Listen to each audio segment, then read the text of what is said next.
Okay. Okay, so we're in the middle of learning the Gadata Gemara, which is Gemara not really so not really so connected to halacha, but more insights into different verses and part of the stories of the Torah, and some of it might mean literally, some of it might mean more in a more parable type of way, or a more spiritual way, more Kabbalistic. But these are Gemaras that are connected here to the concept of Maisa Bereshis, the works of creation of the world. And yesterday we learned the Gemara that talks about how big Adam Harishon was. And it mentions that, well, it depends, before the sin or after the sin. Before the sin, Adam Harishon was from the earth all the way to the heavens, or from one side of the earth the other.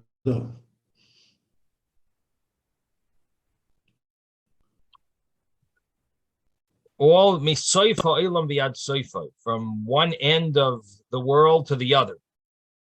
And the Gemara explained that it really means that it's the same size.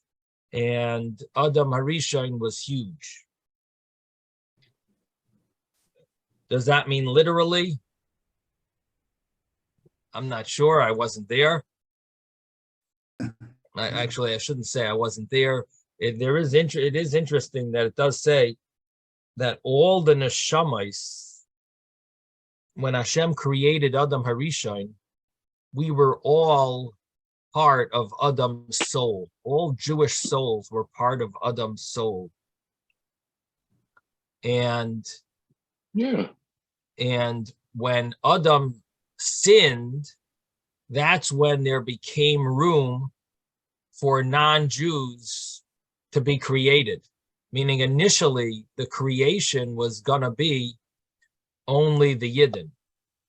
And when Adam Harishon sinned, it sort of gave room to other entities that that became created after, because of his sin.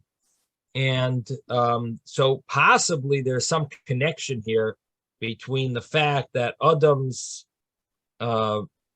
filled the entire world or he was from earth to heaven, because basically he was the representative, so to speak, or progenitor.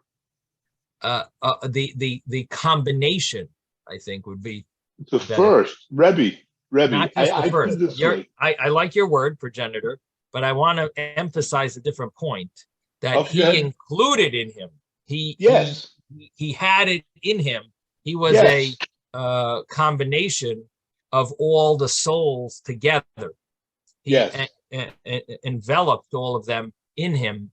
And maybe that is something, maybe that is some connection here with being from one end of the world to the other, or from earth to heaven, because that's basically what all creation is for humans. And he was the Superman that enclosed all souls. Something to that effect maybe is connected here. The fact that Adam was so big. Now, when he was minimized, so there is a source that says he was minimized to 100 amos. In other words, our Gemara, at least the version that we have, we don't see how little he was minimized to. To what size was he after the sin?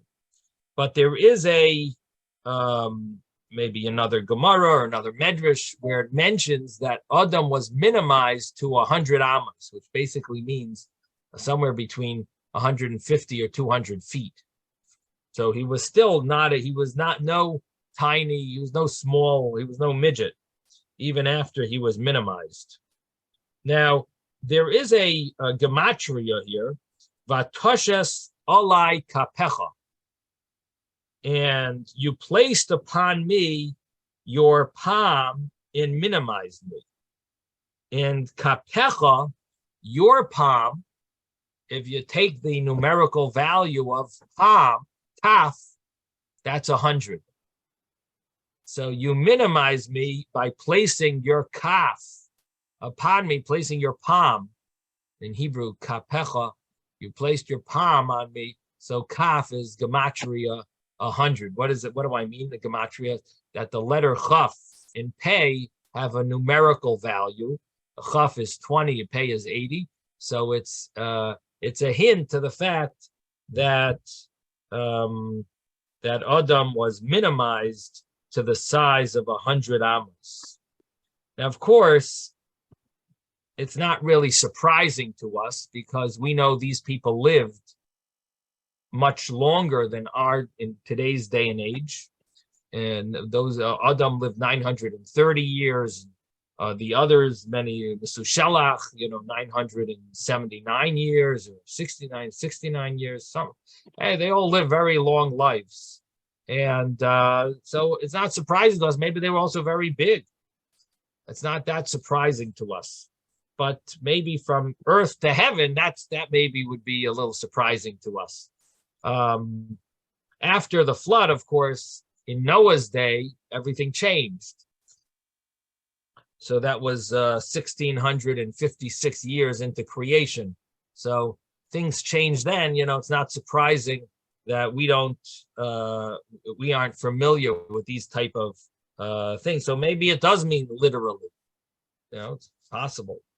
The Gemara mentions that there were these 10 things that Hashem created b'yom rishon, and one of them was this light, Yehi Ar.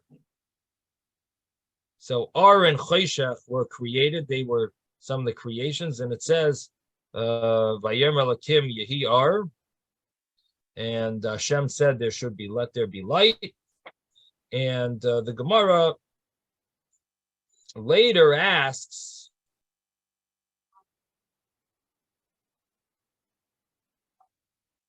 was the light created on the first day? Wasn't it created later on the fourth day? Right? That was the Gemara's question that we sort of ended with. And the answer was, one of the answers, the answer that we ended with was that when Hashem saw the actions of the Dar HaMabul and the Dar HaFlaga, which are the sins, then he said, I better hide this light. And Gonzai, it says, Gonzai means like he put it in he put it away. And he brings a verse. Who did he, what do you say, preserve? Yeah, like preserve. In a sheath. Preserve, separated, yeah. So he was gonzai for the tzaddikim. He, a good word, preserved it for the tzaddikim in the world to come. Now, it's interesting. The Baal Haturim on that pasuk says, "Es ha'ar." He saw the light was good. So the gematria of that is Batoira, which seems like the Baal Haturim is saying that Hashem hid it in the Torah. Now, the simple meaning of our Gemara is, simple wording of our Gemara is that he hid it for the future. But there seems to be some hints that it's still accessible. Even though it's really hidden for the future, there seems to be some type of access to it even nowadays. And one of the sources for such an idea would be this Baal Haturim, that Hashem saw the light was good, and this is he sort of hid it in the Torah. Now, there is a statement from the Rekeach that says that how long did Adam have access to this light before Hashem hid it? Hashem hid it Saturday night, Motzei Shabbos. This is one of the understandings. When was Adam created? On Friday. So Adam had the light for 36 hours. Now, if he had the light for 36 hours, that is the light that's connected to the 36 Masechtas. There are 36 tractates in Shas, in the Talmud, that have Gemara. So what it implies from there is that this light is hidden inside the Gemara. Again, from the Balaturim, it says that it seems that the light might be hidden in the Torah in general. From this Rekeach, it sounds like the light is hidden in the 36 tractates. And then the Hanukkah Licht. And, okay. You're not allowed to use the Hanukkah Licht to read the Gemara. You're not allowed to. Right. Uh-huh. So if you think you're going to combine the two, you can't. Uh-huh. Is that 36 connected to the 36 hidden tzaddikim in every generation? Maybe that's a different meaning. Maybe you could give a different interpretation, that the 36 hours that Adam had it are symbolize the 36 tzaddikim that actually have access to this light, maybe. You know, from some of the stories of the Lubavitcher Rebbe, you get this idea that the Rebbe had this light. He had access to this light because he saw things on the other side of the world that where he never was, or definitely wasn't there physically, and you know, he could see things. So it would seem that certain tzaddikim, they had full access to this light even today. Our Gemara says that Hashem hid it for tzaddikim liyasid lavai in the future, but that might be just more of a general, you know, a general thing, that for in general that's hidden for the tzaddikim in the future. But you know, leaders of you know, great tzaddikim even today did have access to it. That's what it seems like. And there are numerous hints about this light throughout the Torah, because we do find this idea of having light and then hiding the light. When Moshe Rabbeinu was born, it says his house was filled kula with light. Nisbale habayis kula yoder, because it says when he was born, kitoiv, uses a similar term. That Moshe Rabbeinu, Moses, when he was born, there was like this special light that lit up his house. And in Parsha Shemais, it uses such a term that that his, and Rashi says on it that his house was filled with light. We also know that when Moses came down with the second tablets, Karan or Pnei Moshe, he had a certain shine, of which the Goyim mistranslate to mean horns, but what it means is a keren, a shine, a great ray of light was shined from him, and he needed to cover it. So there definitely definitely seems to be this light seems to be throughout like the history of, at least of Moshe Rabbeinu, you find this light seems to be coming and going. So it would seem to be at least along the same lines as this Or Hagonus, this light that's hidden and seems to be accessible to tzaddikim and Moshe Rabbeinu maybe. In fact, it does mention that when it talks about Moshe's birth, there are certain tagim on top of the letters, certain notes on the letters, and there is a Balaturim that mentions that something to do with there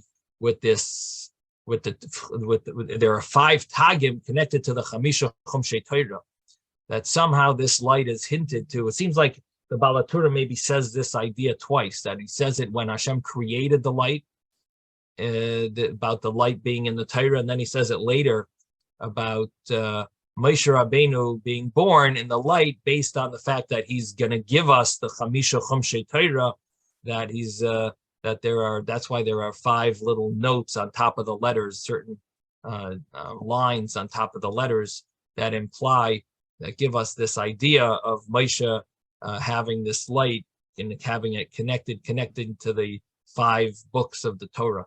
So what I'm basically sharing with you is that there's definitely a lot of hints to this Or Hagonos, this hidden light that that we might be able to channel and connect to if you reach the level of connecting to this. So and our Gemara mentions that there were 10 things that were created on the first day. Rabbi. And, yeah. Yes. Those 5 tagim might also be connected to the 5 levels of the soul. Maybe, yeah, could be. I mean, the Balaturim I don't think says that, but maybe there's some connection there, that they were more revealed by Moshe Rabbeinu.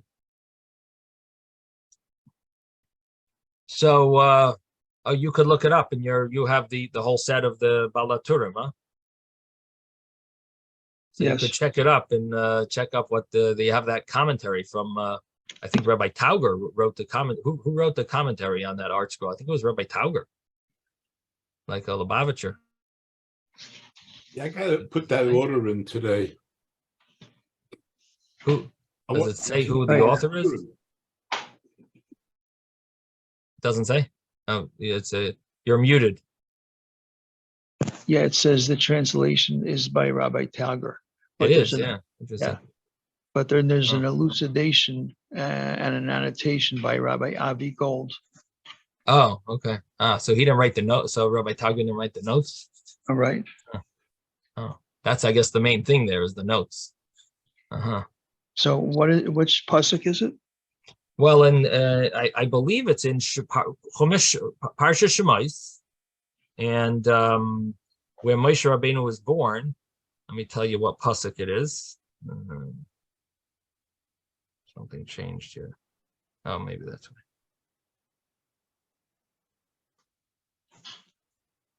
right. It would be in Perek Beis, and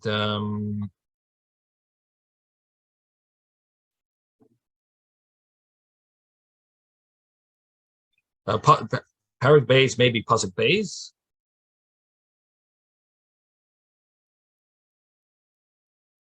But Tera Oisei Ki Tovu, is there a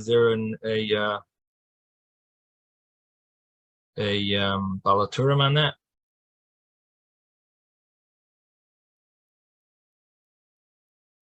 I'm looking.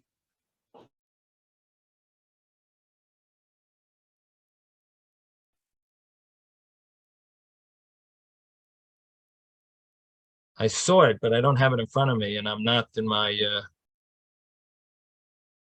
we're in my regular office.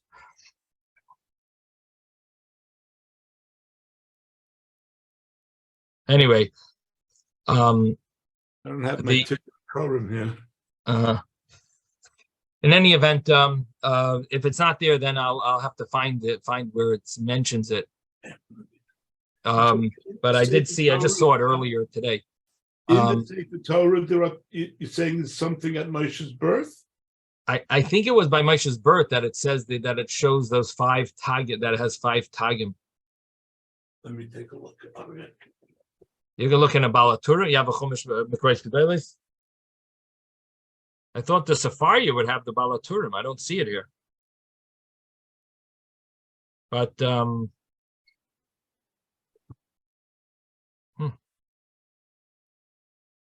It shows that there's a test that's usually written with 3 tagin oh yeah, it is. It is here. on the left, and then on this Taivu. here, yeah, it's 3 have it. tagin on the left and 2 on the right.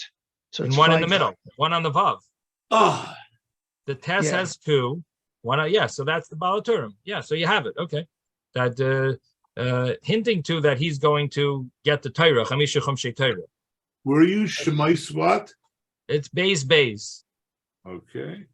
It's there. I see it. I actually found it in Sefaria. It's called Kitzer Balaturim. In Sefaria. The Balaturim says it. I want to see it in the Tikkun Lakairim. Oh. Uh-huh. Right. Hey Tagim. The 2 on the it's on the word toiv. He toivu. Either Chishma Veis Levi, you can Veis Levi, Tar Isha, Batele Ben, but also Ki Tov. Do you see anything there? The lines on toiv? No, but then He again, says hey Tagim. best. Uh-huh. Anyway, all right. So the bottom line is that there seems to be this this light that is accessible to the special people. Now the Gemara, going back to the Gemara, so the Gemara is mentioning really about these 10 things that were created on the first day of creation. We have heavens and earth, we have Toyu Vavayu, light and darkness, Ruach and Mayim, Midas Yoim, Midas Laila, which basically means the time of day, the time of night, and these were all created on the first day of creation. And then the Gemara goes through the Psukim, and this is again we're just reviewing yesterday's Gemara on page 12a, that it brings a pasuk. Shishmai V'Sa'aretz is created on the Toyu Vavayu, or in Choshech al Pnei Sohaim. It says there was darkness on the face of the depths, and the light vayom elakim yihiyar, let there be light, and the ruach and mayim says ruach elakim rachefes, the spirit of Hashem was hovering over the water, midas yom midas laila vayom. So we had psukim, and then we said the tayu was this kav yaroik, this green line that surrounded the earth, and that's what caused choshech to come out from it. And the commentaries seem to want to say that there is some entity of darkness. In fact, there is one of the commentaries mentions that when he would travel on his boat in the olden days, when they traveled on boats, he says there were times that there was such a thick darkness that you couldn't move. It was like it wasn't just a situation where there's no light. There is an entity called darkness, and that's what it means. Hashem created darkness. Yes, Ben. Yeah, I wanted to say, I don't know, they include every description. Like my understanding was that God created on the first day the sky and the earth. All the rest of the things are descriptions of what the earth looked like, or even maybe the sky looked like. Because how can wind blow over the water when the sky was not separated from the heavens yet? The water was not separated, the seas were not separated from the sky yet. It happens on another day. So how can wind blow over it? So, but anyhow, it describes the earth. So why didn't they include Erev and Boker? I'm sorry, Ben. I'm not allowed to teach. I'm not allowed to teach my separacious. I can't teach you the secrets of creation. I'm sorry. Okay. I'm just joking. But we have a group here. Right. No. So the If you separate day and night, you separate, light and darkness. What's wrong with Erev and Boker? It's also two things. Vayehi Erev, Vayehi Boker. yeah, so it mentions that. Those are two of the 10. No, Boker and Erev is not part of it. Zmane, well, Midas Yoy, Midas Laila. It's called Erev and Biker. Yom Yom Laila, that was mentioned already. But Erev and Boker was not. But anyhow, So they're translating Erev and Biker. You're saying that that's really all part of the day. It doesn't mention night. No, it's not. It says Vayehi Erev, Vayehi Boker. It's not part of the day. Day they list separately. Light and darkness they list separately. Only the time of evening and the time of morning they don't list separately. What do you mean they don't list separately? Separations of light and darkness. It separates in the evening and it separates in the morning, right? So, but anyhow, I'm not really sure what you mean. What are you saying? That it should show a separation of it? Like Aron Choshech, it says Choshech al pnei Sahaim in Vayom Elokim Yehi Or. That's fine. Light and darkness, it says 2 verses. Yeah, but okay? I don't think that was separated either, because it just says there was darkness. There was darkness over the abyss. Yeah, but God created light on the first day. Over the deep pit. Either that or all those things that describe the earth, which is even Tohu Vavohu. These existed before he separated the sky and earth. The water was there, everything was there. It was just not separated yet. So that's what it means. Later, it was created. They describe the separation. Fine. So it was all created then. On the first day, all of these things were there. They weren't exactly the way they should be. The waters, the earth, they weren't divided up properly, but they were there, basically. So what you're saying is but they were there on the first day doesn't mean it was created on the first day. The first day, the earth and sky were created. Everything else is description of what it looked like.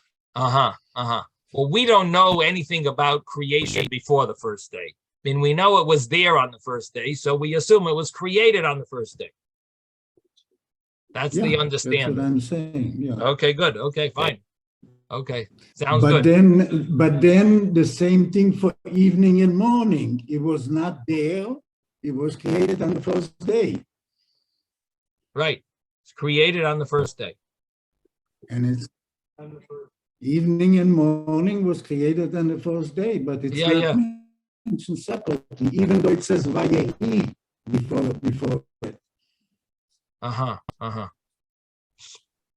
Right. I guess what you're bothered with is everything else you could have in a form where it's not exactly separated, but night and day to you doesn't fit so well if it's not separated. Then what are you calling night and what are you calling day if it's not separated? So that's what's bothering you. Is that what you're saying? That doesn't seem to flow so well. I'm saying that the separation is the same as the separation between light and darkness is mentioned separately. Yeah, I'm not sure about that. Of day and night is separately. All right. Anyway, same as light and darkness. Why do they mention that separately? Yeah.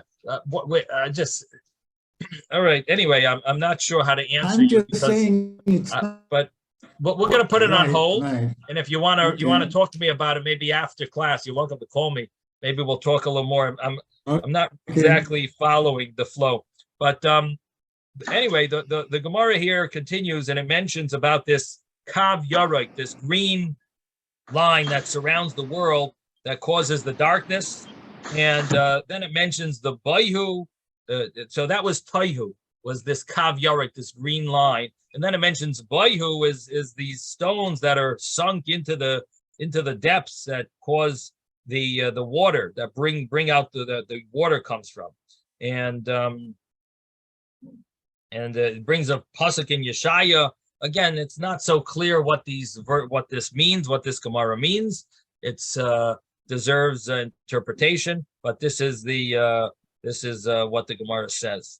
And it brings a verse in Isaiah of Anata Olav Kav Toihu Ba'avnei Vayu, that there's some line that they're calling Toihu, and there are stones that are called Vayu, and that's what it's referring to. And then it mentions this question about the light that was created, and wasn't it really created on the fourth day? Because the fourth day was when the luminaries were created, which might touch upon Ben's talk and Ben's issue here, which I'm not exactly sure what is bothering him, but this might touch upon it, where we know that really Wednesday was when the luminaries were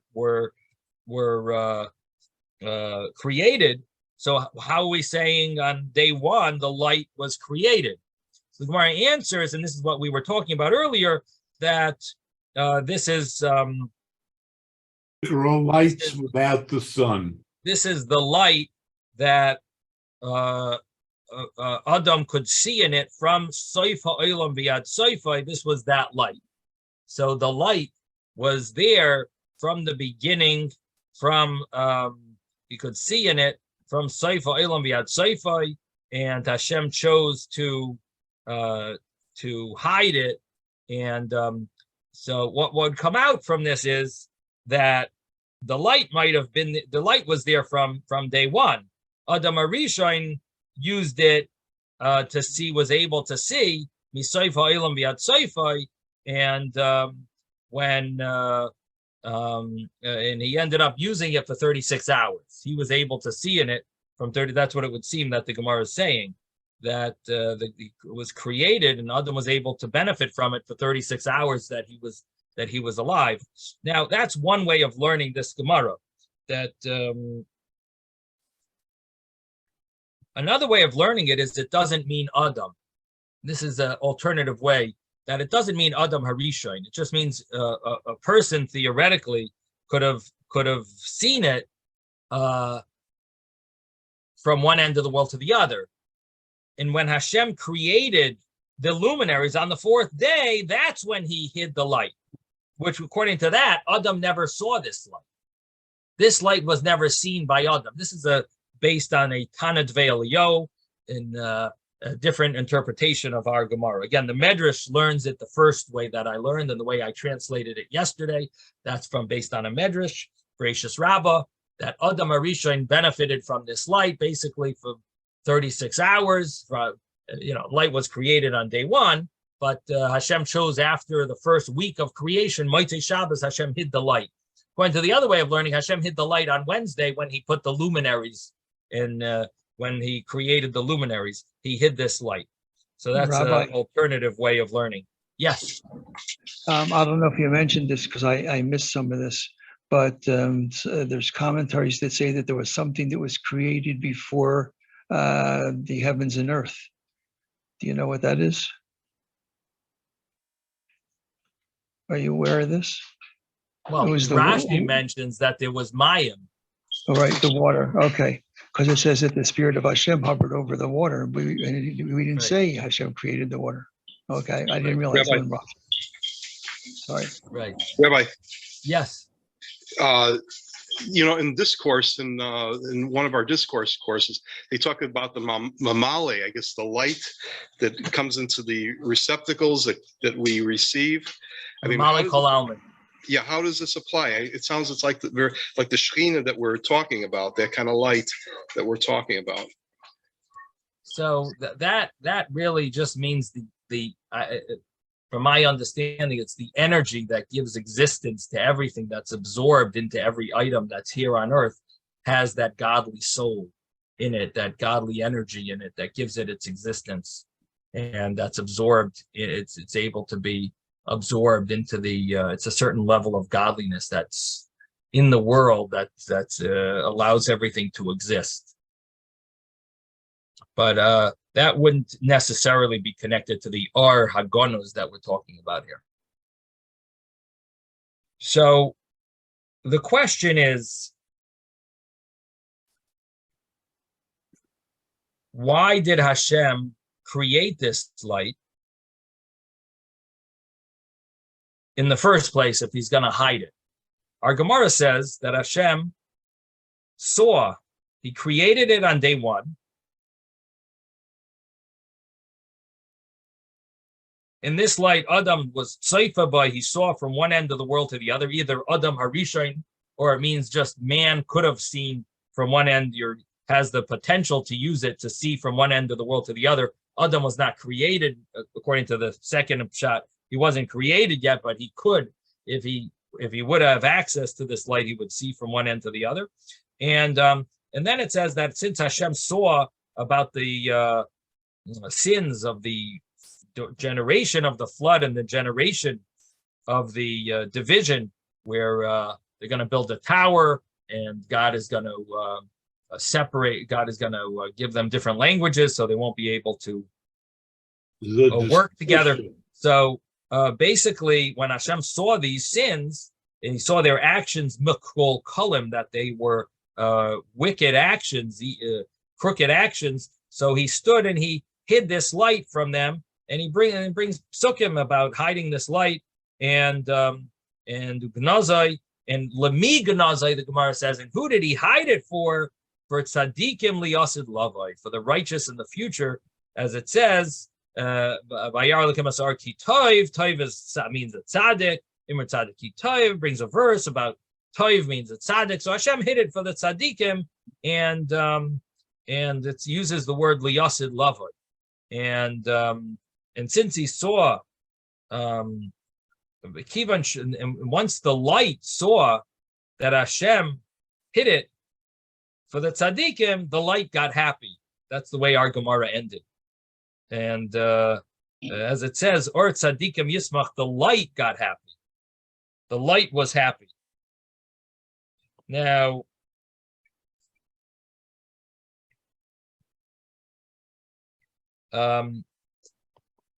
at least that's the simple meaning of the Gemara, that the light had a certain level of happiness because it knew that it's going to be able to be used by the tzaddikim. That's the simple understanding here. So the question is, so why did Hashem do this? If Hashem knew everything in advance, did he really? He didn't know that there's going to be a sin of the people are going to mess up. So he made a mistake. He created it, then he messed up. He had to hide it afterwards. Hashem doesn't make mistakes. So what is the reason Hashem created it? So the Ramban has an interesting insight on this. And the Ramban mentions that anything that we're going to have in the future, Hashem had to create because nothing new is going to happen later. So since everything has to be created, Hashem created it. He created it because he's going to need it for the future. He created it. He saw, it doesn't mean he saw now something he didn't know before. He knew that there's going to be people that are going to sin.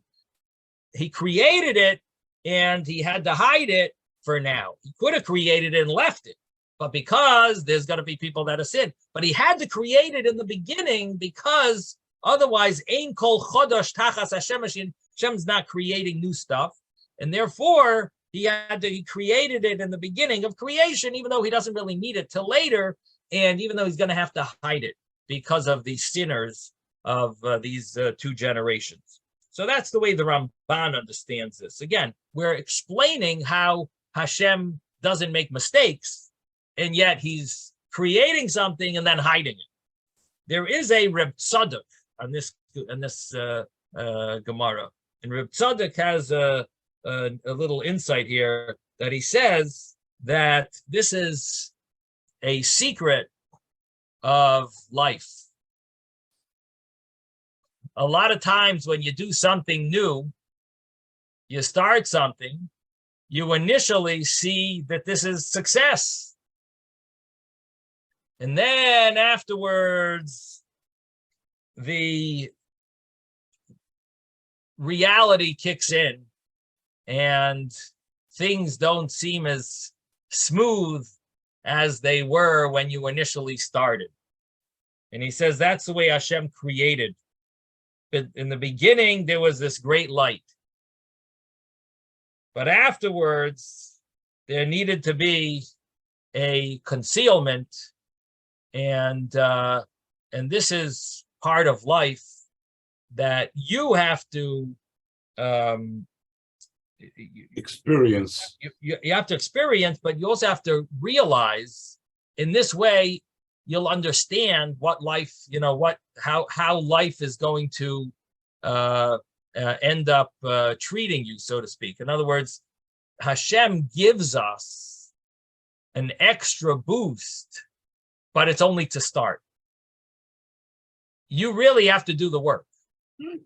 But Hashem gives you a boost in the beginning so that you will have the sinas koyach. You'll be given some energy to be able to begin. But you really have to, it's really all about your work, your hard work. You got to put in a lot of hard work. Hashem will help you, and the main thing is the beginning, and then afterwards you sort of gotta work through your complications and the grind and the vicissitudes of life.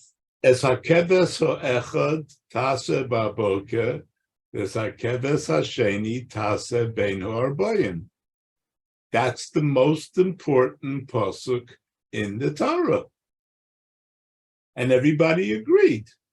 Why? Because it teaches you the daily consistency.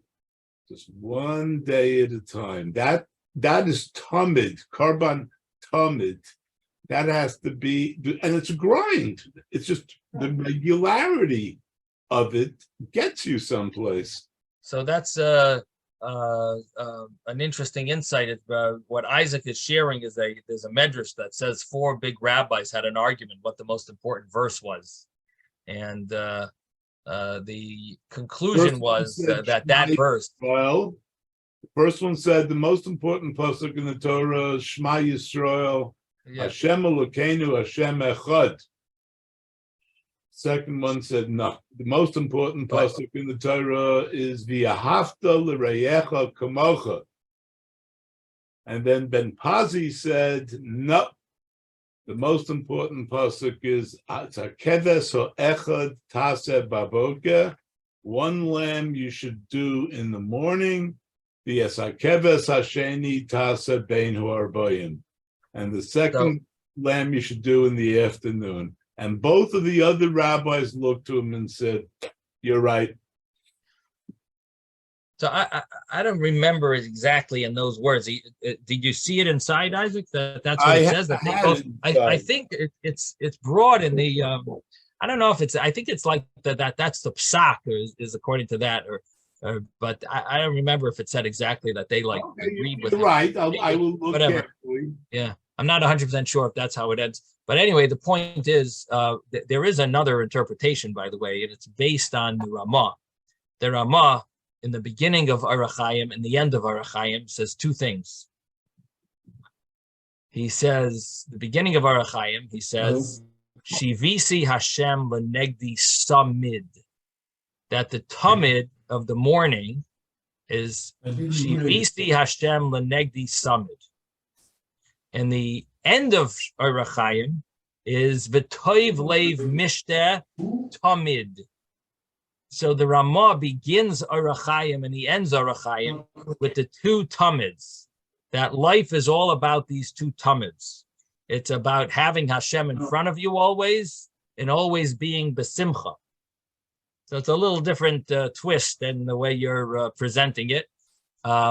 But this is based on the Ramah in the beginning of Shulchan Aruch and the end of Shulchan Aruch, and connecting the 2 and saying that's what the Ramah is basically saying, that this symbolizes the 2 sacrifices, and which is basically the avodah of us, our service, our job, our mission is to serve Hashem by thinking about Hashem always, and always being happy, and always being besimcha. So, which is a beautiful insight. But anyway, getting back to this. This was a vart from Reb Tzadok that Hashem created the light and then hid it. It's sort of like the idea that Hashem gives you a boost in the beginning, but then you sort of have to. In other words, Hashem will help you, but you're sort of give you the energy and the strength. But the purpose in life is for us to work hard, to in serving Hashem. It's not. We're not just going to be given it on a silver platter. We gotta keep on trucking. Now, so these are the two insights, two insights into this Gemara about Hashem hiding this light. Now, we're up to the next little piece of Gemara here, Kitanoi. So let me tell you where we are.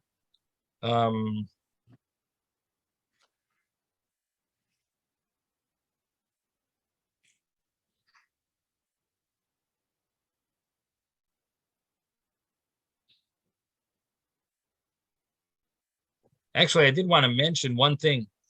How do we fit the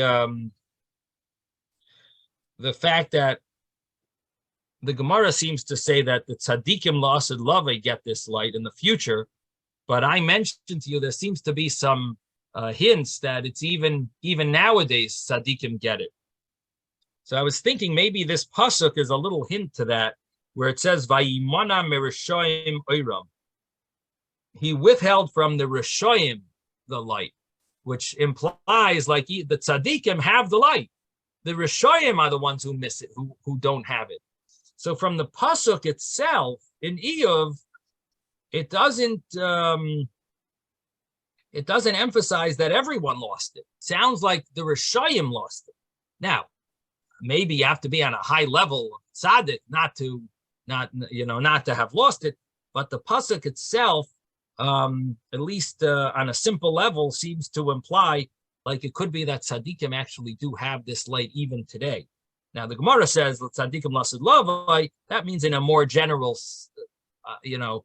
concept of tzaddikim. Everyone, v'amech kulam tzaddikim. Maybe everyone will merit it in the future. That tzaddikim will have it lasid lavai. But there seems to be a little hint there, at least from the pasuk, I think, that righteous people might even be able, big tzaddikim might be able to have it even today, based on that little hint from that verse. Now, there are other ways of answering the verse. Vayimana me rishoyim oira, maybe because of the rishoyim, he prevented the light even for tzaddik. There are other ways of translating it, but I think on a simple level, you might find a little hint in that pasuk from Iyov that Hashem sort of like left it for the righteous do have access to it even today. I think that maybe you could say a little hint, just a thought.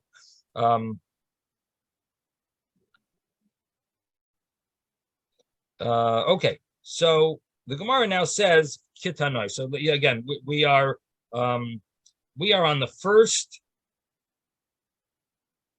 It's 5 lines up from the widest.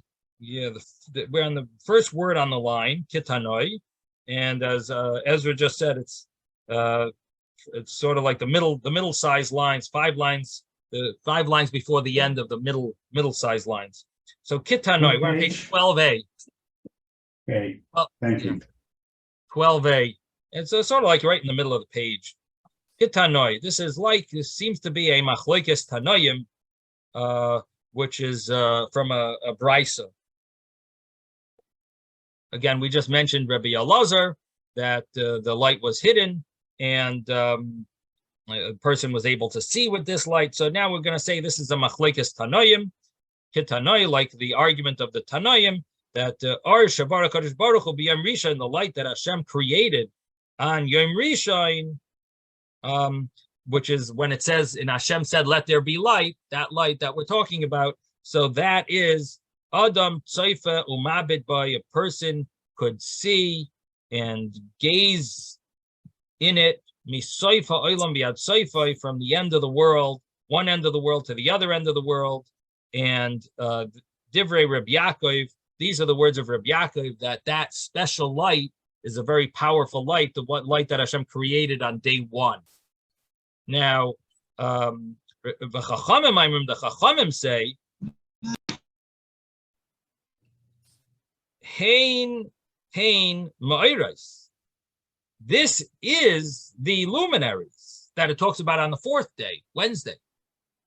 That Wednesday is the day that Hashem seemingly established these luminaries, but Shenivru b'yom rishon, they were created on day one.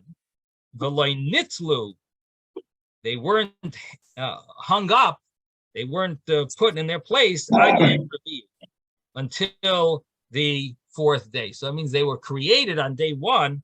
They just weren't in. They weren't in the mode. They weren't in session. Weren't active until the fourth day.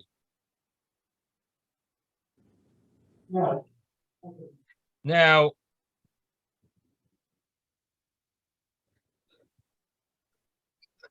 the next little piece of Gemara. So what comes out, actually, before we do the next piece of Gemara, what comes out from this is that there's two ways of explaining this light that it says on Hashem created on the first day of creation. Hashem said, let there be light. It either means the Or Haganuz, this hidden light for the tzaddikim, so on, and different, totally different than the luminaries, or it means the light of the luminaries, but it wasn't placed in its orbit until the fourth day. Okay, so that's the this brisa that tells us these two opinions. Now, another statement about creation. Amar Rav Zutra Bar Tuvia Amar Rav. Rav Zutra Bar Tuvia says in the name of Rav, Basara Devarim Nivra Ha'olam. The world was created with 10 things. And what are these 10 things? They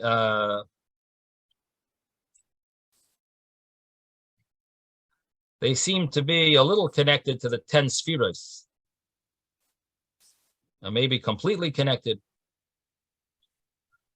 The Marsha seems to emphasize this, that Ba'asara Dvarim Nivra Ha'olam B'chachma V'sfuna, with wisdom, with bina, understanding, ubedas, knowledge, uvekayach, strength, uvegaara, with a scream, uvegvura. Gvura here, Rashi says, means gvuras halev, means strength of the heart. Koyach referred to strength of the arm, and gvura means strength of the heart. B'tzedek means the righteousness, and of a mishpat, with justice, keeping one's word, and keeping his Hashem, keeping his word. B'chesed, with kindness, u'berachamim, and with mercy.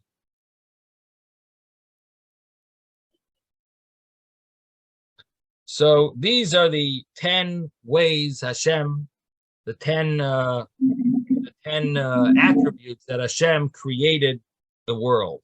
And now, where do we find these in Psukim? B'chachma u'b'svuna d'chsiv Hashem b'chachma yasad eretz. We know that Hashem used chachma and tvuna, which means bina, because it says a pasuk in Mishlei in Proverbs, Hashem with chachma established the earth. Kainin shamayim b'svuna, he established the heavens with bina. Yes, Ezra. Yeah. Why do they list Rachamim as the last? So you're wondering the order?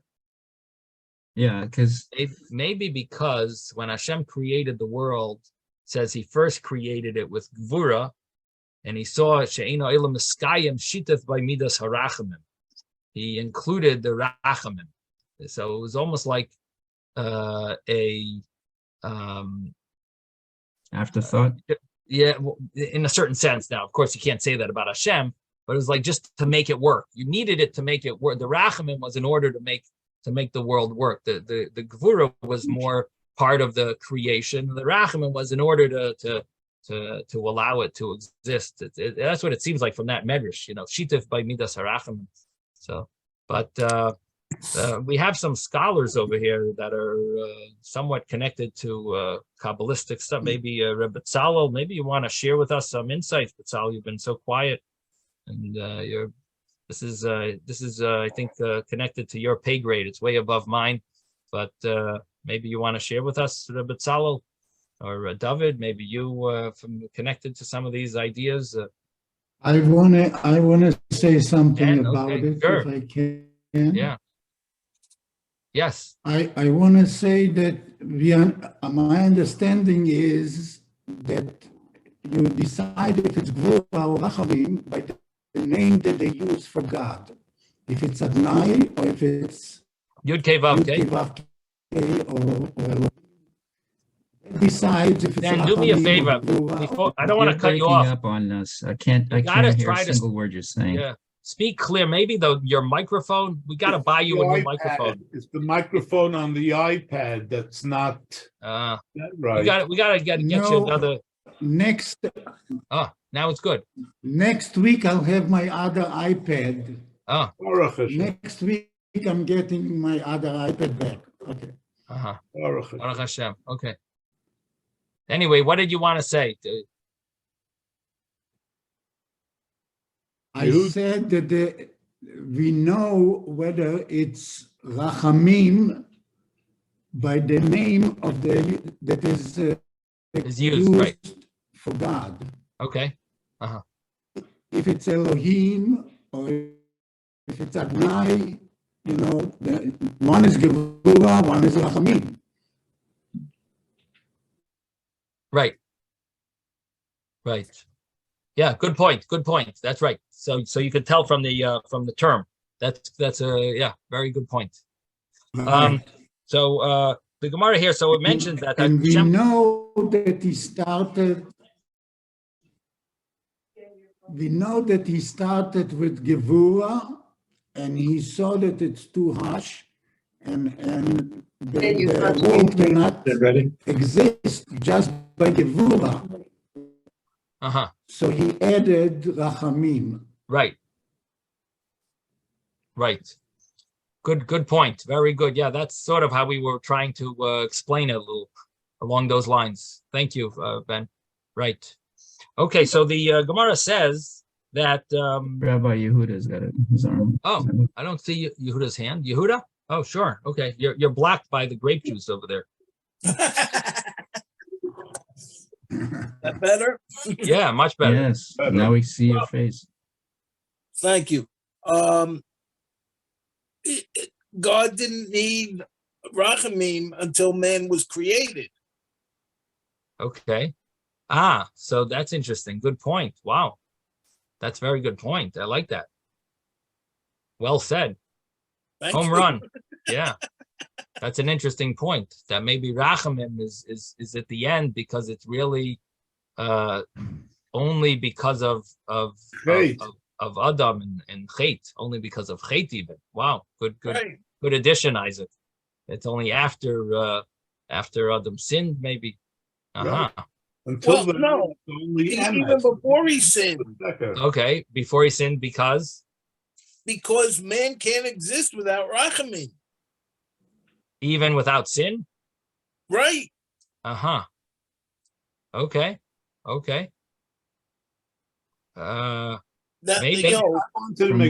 Malachim can exist without Rachamim, but not man. But maybe if man doesn't, I'm sorry, what did you want to say, Ezra? No, I said Minayin Zeh. Where does this come from? Until he sinned, Everything existed with Gevura. But I still think it's a good point, Yehuda. Whether it's before sin or after sin, it's a good line. That really, it's because of man, you sort of need the rachamim. It's all Right. connected to man's creation specifically. Really, it's a direct connection to other. Everything else is in order for Adam to elevate and so on. This is like you can't have man and sin without Adam. So yeah, it's a very interesting addition. But I like it. Very nice. Rabbi, before Yes. we were talking about Adam, you're talking about him containing all our Souls, every soul, every soul, neshama. every soul. Now, I'm going to give that to you in a very logical way. Uh-huh. Have you ever seen, or has anyone ever seen, a newly created life that was not from something that was living before? No. Not with animal, not with man, not with anything. Therefore, if we say that Hashem Vayipach Ba'apav Nishmas Ruach, that he Nishmas blew Chayim. into him life, Hashem blew into Adam life, the only way we could be here is trickling down and down and down and down and down and down and down and split. Either yes or no. So therefore, we are all sharing. Now, if you want to say the levels of neshama, I say that in whatever's living, be it a plant or whatever, there's obviously an elevated level of Hashem, whatever you want to call that. And we are at the top of that chain. So Isaac, what you're saying is very good. I just want to say one little thing, and that is that what you're saying would be like in potential, everything comes from something living.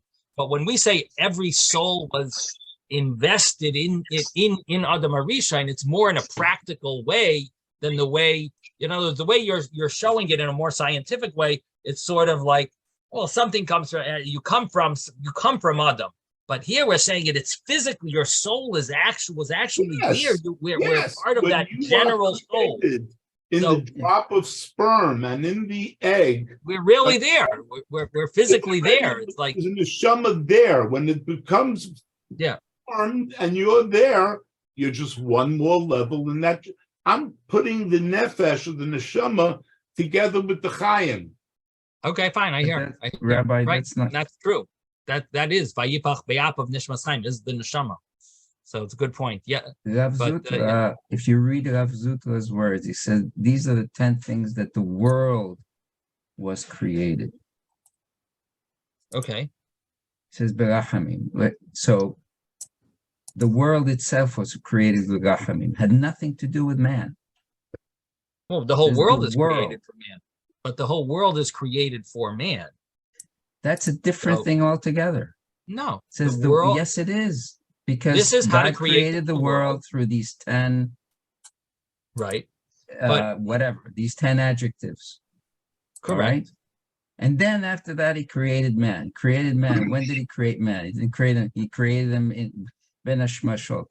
Is part of the creation of the world.